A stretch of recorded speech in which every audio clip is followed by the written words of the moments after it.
itu hatinya. Di mana hati manusia sebusuk seperti sekarang, tidak pernah saya mengalami. Saya tidak pernah mendengar ada berita, ada buku atau apapun di mana Allah itu dibabi-babikan. Dan itu muncul di medsos. Manusia tega membabikan Allah. Manusia tega menyebut Nabi dengan nama alat kelamin. Itu tidak pernah ada. Sejahil-jahilnya Abu Jahal, gak sampai kayak ngono.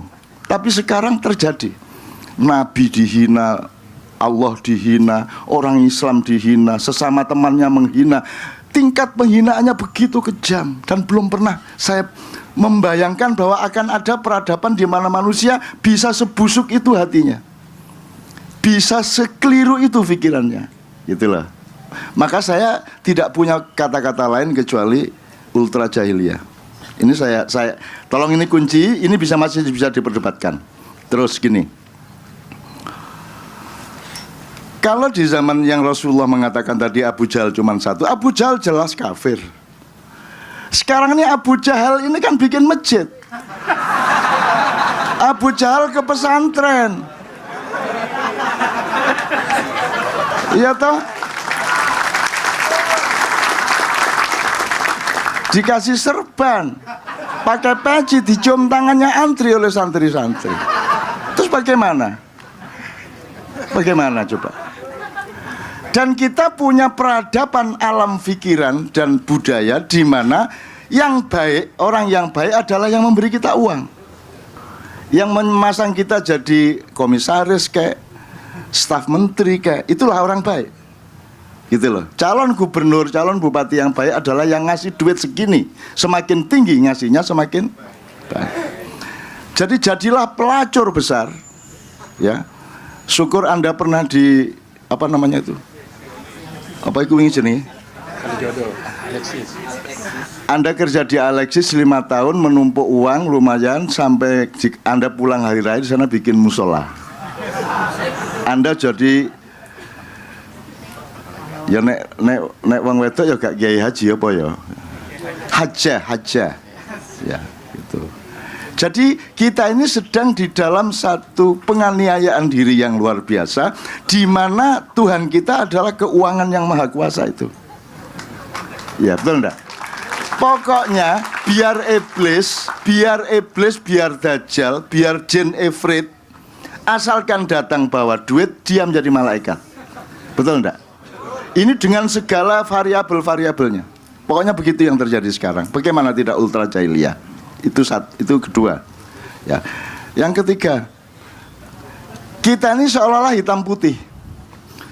Pokoknya yang putih, setiap kelompok mengatakan dirinya putih, lawannya hitam. Terus si hitam ini juga merasa dirinya putih, sini yang hitam. Kan gitu. Terus piye iki Abu Jahal sing ndi iki? Kan begitu. Bagaimana? Rasulullah tidak menghadapi itu ya? Nabi Musa tidak menghadapi itu ya? Lah aku sing ngadepi iki apa iki? Ya apa iki? Dan itu pura-pura juga. Dia juga tidak penting hitam apa putih.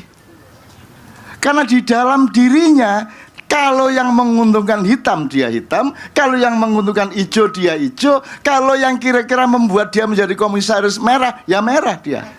Betul enggak? Jadi iki Abu Jahal cap opo koyo ngene iki. Ki opo ki angel iki. Pun pas angkat tangan gitu kan. Terus iblis teko, aja meneh sampean aku yo angkat tangan. Loh, lah kok kono angkat tangan iblis? Lah nggih lah kula niku karep kula mboten sampai sak monten. Saya itu menggoda manusia tidak sampai sejahat itu. Sebelum saya goda, dia sudah melakukan 1000 kali lipat lebih jahat daripada yang saya rekomendasikan. Nah, sepiye coba. Jadi kan, maka yang ketiga poinnya adalah mainstream kita adalah kemunafikan. Lah kalau mainstreamnya kemunafikan, Anda tidak bisa pegang. Kelihatannya hitam ternyata putih, ketika kita simpulkan putih ternyata hitam. Ketika ini bolak-balik ini putih hitam, oke ini jelas hitam, ternyata hijau. Kan kita nggak pernah bisa pegang ini. Kalau kemunafikan Itu tidak bisa pegang. Kita tidak tahu ini mengagumkan atau menjijikkan. Kita nggak tahu lagi karena kemunafikan. Saya ini bukan siapa-siapa. Saya ini bukan bos, bukan kiai, tidak punya nasab, tidak pernah punya sanad ilmu yang jelas, tidak punya kekayaan yang mencukupi untuk menjadi seorang bos. Tapi saya tidak pernah sempat nyetir. Saya ke Jakarta ada yang jemput nyetir. Saya ke Surabaya ada yang jemput. Saya di Jogja kemanapun saya ada yang nyetir. Bukan karena saya punya sopir, karena tidak ada yang tega kalau saya nyetir. Betul enggak? Dan saya juga tidak tega kalau saya nyetir. Bayang no, masa aku saya nyetir ganti turun di kiwaku. Kan jadi saya tidak punya kesempatan untuk nyetir. Bayangin, padahal saya bukan siapa-siapa. Tapi di Indonesia, presiden bisa naik-naik pohon, bisa dandani opo, masang-masang opo, bisa copot sepatu untuk masuk got. Kan gitu. Ini apa ini yang terjadi ini? Apa yang terjadi? Menteri iso meneng-meneng nyapu jalan tol, coba. Saya aja yang bukan siapa-siapa ndak mungkin nyapu jalan tol toh, Mas. Kan gitu ta. Apa yang terjadi di Indonesia ini kecuali kemunafikan? Salah satu aplikasi kemunafikan adalah pencitraan. Pencitraan adalah pemalsuan. Pemalsuan itu kriminalitas.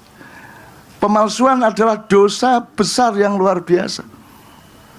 Dan kita sedang menjalani demokrasi ini dengan pemalsuan-pemalsuan tentang apa saja. Kan gitu. Dan di Indonesia hukum kita terapkan dengan penuh dendam. Pak Nur Somad anaknya nyerempet becak saya. Yang saya hukum bukan anak yang nyerempet, tapi Pak Nur Somad saya pecat sebagai dosen. Loh, Indonesia bisa begitu, Mas. Dipecat, tokonya tak bubarno. Iya coba. Membabi buta hukum kita. Anda tidak tahu aja ceritanya, tapi saya menjumpai itu di mana-mana. Sebuah media memberitakan X yang merugikan pemerintah. Mestinya kalau zaman Pak Harto dulu pemretnya diganti, itu pun sudah represif, tidak ada kebebasan pers. Sekarang tidak gitu, Mas. Yang punya media itu diteror, kontraknya dibatalkan, kekayaannya dipotong, dan seterusnya. Pokoknya dendam kesumat. Tapi dendam kesumat itu tidak kelihatan karena ada sihir besar sedang menimpa kita. Ada sihir besar yang membuat orang bisa memuja dua orang di Indonesia melebihi Nabi Muhammad, melebihi Yesus, melebihi Nabi siapapun. Dua orang ini lebih dari semua Nabi dan malaikat. Tidak pernah orang Indonesia membela malaikat Jibril seperti mereka membela dua tokoh ini. Kalau Anda tidak tahu siapa dua tokoh ini, tidak usah ikut makyan. Ngunut tok gak ero kon niku. Gitu ya, Mas ya. Jadi sihir besar membuat kita gelap. Kita membenci seseorang melebihi kadar dan kita mencintai seseorang melebihi kadar. Lebay, kuadrat. Belani Gusti Allah gak tahu dibelani kayak ngono. Quran bisa dilempar, bisa diinjak, bisa dihina, bisa diejek. Tapi belani dua nabi pasca khotamal anbiya ini. Ya apa kok pasca khotamal anbiya? Kalau Anda paham bahasa Arab kan lucu itu kan. Melebihi membela agama, membela kitab suci, membela nabi, membela rasul. Dan itu terjadi di Indonesia. Saya tidak marah. Allah mengatakan tidak ada orang yang menganiaya kecuali menganiaya dirinya sendiri. Kalau nanti Anda tahun 2019 memproduksi politik persis seperti sekarang, Anda adalah segoblok-gobloknya orang. Nek podo karo saiki iki sing produksimu, ya wis anjene wis kon gak iso tak tulung kon. Nanti saya ngambek ke pinggir hutan terus Nabi Muhammad iku lha kok ndek kene kuwi tugasmu akeh pun mboten wis gak tak tahu. Mboten. Pun mboten. Oh, ora iso kuwi tugasmu as. Mlebu neraka cetha Pak malah Pak. Timbangane mlebu Indonesia ya toh. Waduh, wis koyo ngene iki ya apa ya Allah, ya Allah. Jadi saya ini putus asa. Ya, teman sekalian. Al-Qur'an mengatakan wala tai asu, jari sapa? Tolong ditafsirkan yang benar, ditadaburi. Tai asunya ndak apa-apa. Tai asu itu putus asa. Wala jangan putus asa atas rahmat Allah, atas pertolongan Allah. Ya putus asa nang awakmu dhewe ya wis samestine. Mosok kon kaya ngono keadaanmu gak putus asa. Apa sing kok andalno nek uripmu iku apa?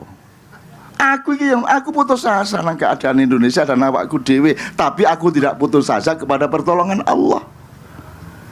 Yang tidak boleh adalah putus asa mirrauhillah. Tapi kalau putus asa nang dapurmu dhewe, ngancane dapurmu kaya ngono gak putus asa yo, gak masuk akal. Penggawean gak jelas. Bojo mana ayo. Ya, Mas ya. Jadi Ustadz, selama ini tafsir-tafsir tidak mendetail. Putus asa itu yang tidak boleh adalah kepada pertolongan Allah. Kalau putus asa atas dirimu, lan segoi wis mambu, gak putus asa gue. Goblok ta? Iki jelas mampu ngene iki lho. Ya putus asa, boleh putus asa terhadap sego sing wis bosok. Tapi kamu tidak boleh putus asa bahwa engkau akan mendapatkan nasi yang baru, yang fresh. Bisa nggak? Bener nggak? Jadi walatai asu konteksnya mirrauhillah, tidak walatai asu titik. Bayangin kalau Allah mengatakannya pakai tidak pakai mirrauhillah, kira ayo gak enak. Walatai asu titik. Lah gak enak sih. Allah sudah memperhitungkan semua bahasa di dunia.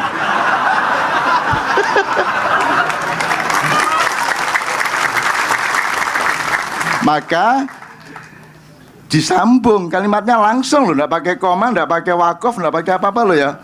Wala ta'asu mirrauhillah innahu la yai'asu mirrauhillah ilal qaumul kafirin gitu ya. Jadi kalau ayatnya dipotong di situ, Allah juga enggak mau mesake wong Indonesia. Bayangin kiroah di Istiqlal atau pas Maulid Nabi di istana. Wala ta'asu. Bayangno, nek ayatnya dipotong di situ. Allah Maha bijaksana dan futurologis. Dia ngerti dengan persis bahwa besok-besok ayat-ayat yang dia pilih dengan bahasa Arab itu akan sampai ke Indonesia. Dan di Indonesia tai artinya apa, asu artinya apa. Maka Allah tidak memperkenankan bangsa Indonesia bersedih hatinya. Engko nek kiroat terus ngunul terus ngliwat apa iki masjid isine tai asu lho.